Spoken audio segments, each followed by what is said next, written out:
Pernah denger nggak sih cerita orang yang cuma pinjam 1 juta, tapi harus bayar balik sampai 8 juta? Bukan film horor bro. Ini kisah nyata dari salah satu korban pinjol yang awalnya cuma pengen nyambung hidup beberapa hari aja. Jadi gini, ceritanya ada seorang ibu rumah tangga, sebut aja namanya Mbak Rina, yang kepepet karena anaknya sakit dan butuh biaya cepat. Tanpa banyak mikir, dia cari pinjaman online yang bisa cair dalam hitungan menit. Ketemulah satu aplikasi, kelihatannya simple dan katanya udah legal.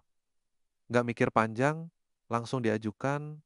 Yang dia dapat dari 1 juta yang dijanjikan, cuma cair sekitar 600 ribu karena potongan admin, biaya jasa, dan entah apa lagi. Tapi, jatuh tempo cuma 7 hari. Dan kalau lewat, bunganya nambah harian. Belum lagi, begitu dia telat sehari aja, langsung ada yang ngechat nggak cuma dia, tapi juga teman-temannya, keluarganya, bahkan atasannya. Dia malu setengah mati. Terpaksa dia pinjam lagi dari aplikasi lain buat nutupin yang pertama.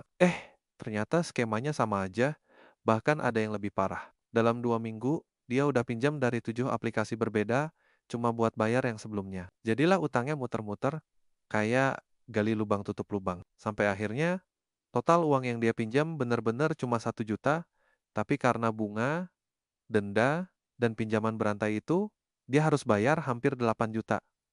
Dan lo tahu, akhirnya dia menyerah, gagal bayar, dan semua kontak di HP-nya diserang sama DC Digital yang nyebar data pribadi seenaknya. Lo bisa bayangin stresnya? Punya masalah keuangan udah cukup berat, ditambah tekanan mental dari ancaman dan malu sama orang sekitar. Ini bukan cerita 1-2 orang doang bro. Banyak banget kasus kayak gini terjadi tiap hari. Dan ironisnya, beberapa aplikasi yang ngelakuin ini tuh statusnya legal dan terdaftar di OJK. Tapi jangan salah, legal bukan berarti tanpa dosa. Banyak aplikasi yang memang memanfaatkan kepepetnya orang buat jebak mereka di bunga, mencekik, apalagi buat yang nggak teliti, baca syarat dan ketentuan. Ya siapa juga yang sempat baca panjang-panjang pas lagi panik kan? Dan gue tahu, kondisi ekonomi juga kadang bikin kita nggak punya pilihan lain. Tapi makanya penting banget untuk edukasi diri. Jangan cuma tergiur pencairan cepat, tapi lo harus mikirin gimana lo bayarnya nanti. Kalau lo udah pernah jadi korban, jangan malu cerita. Justru dengan lo share, makin banyak orang yang sadar dan gak jatuh ke lubang yang sama. Kalau lo belum pernah kena, jaga baik-baik keputusan lo. Jangan asal klik tombol, ajukan pinjaman tanpa mikir panjang. Dan ingat, kalau lo udah masuk ke dalam siklus gagal bayar, makin lo panik dan lari ke pinjol lain, makin dalam lo tenggelam.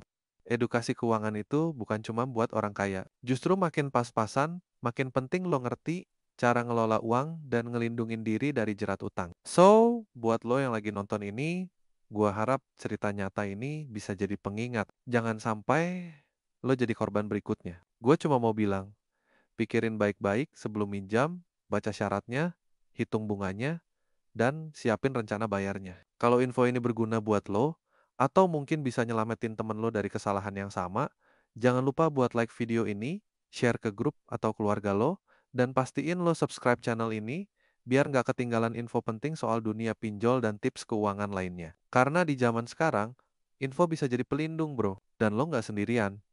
Kita sama-sama belajar supaya nggak jadi korban sistem yang makin kejam.